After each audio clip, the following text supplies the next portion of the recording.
कैसे गणेश जी का नाम गजानन पड़ा? बहुत समय पहले एक गजासुर नाम का असुर था। वो एक हाथी के समान शरीर वाला असुर था, लेकिन भगवान शिव का बहुत बड़ा भक्त था। उसने घोर तपस्या आरंभ की।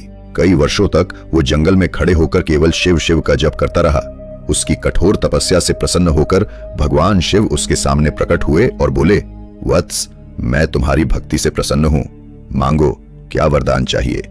गजासुर ने कहा, हे महादेव, मुझे ऐसा वरदान दीजिए कि आप स्वयं मेरे शरीर में निवास करें, ताकि मैं सदा आपकी उपासना कर सकूं। भगवान शिव ने उसकी भक्ति देखकर वरदान दे दिया और वास्तव में गजासुर के शरीर में प्रवेश कर गए। जब बहुत समय बीत गया और शिवजी कैलाश पर्वत नहीं लौटे, तो माता पार्वती चिंतित हो गईं। उन्होंने भगवान विष्णु से प्रार्थना की, हे विष्णु, कृपया मेरे स्वामी को ढूंढिए, वे कहाँ चले गए हैं। भगवान विष्णु ने ध्यान लगाया और जाना कि शिवजी गजासुर के शरीर में निवास कर रहे हैं। उन्होंने एक युक्ति निकाली। विष्णु जी ने नर्तक का रूप धारण किया और नंदी के साथ गजासुर के राज्य में पहुंचे। वहां उन्होंने अत्यंत सुंदर नृत्य किया। गजासुर उनकी कला से बहुत प्रसन्न हुआ और बोला, मांगो क्या चाहते हो। विष्णु जी ने कहा, हम चाहते हैं कि जो देवता तुम्हारे शरीर में छिपे वे हमें दे दो। गजासुर समझ गया कि ये भगवान विष्णु की लीला है।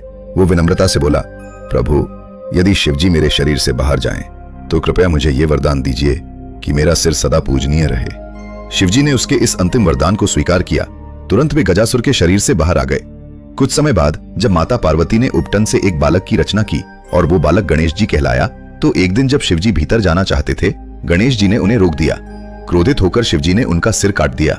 तब गजासुर का वही सिर गणेश जी को लगाया गया। इस प्रकार गजासुर का वरदान भी फलित हुआ। उसका सिर सदा के लिए पूजनीय बन गया और उसी कारण गणेश जी का नाम गजानन पड़ा।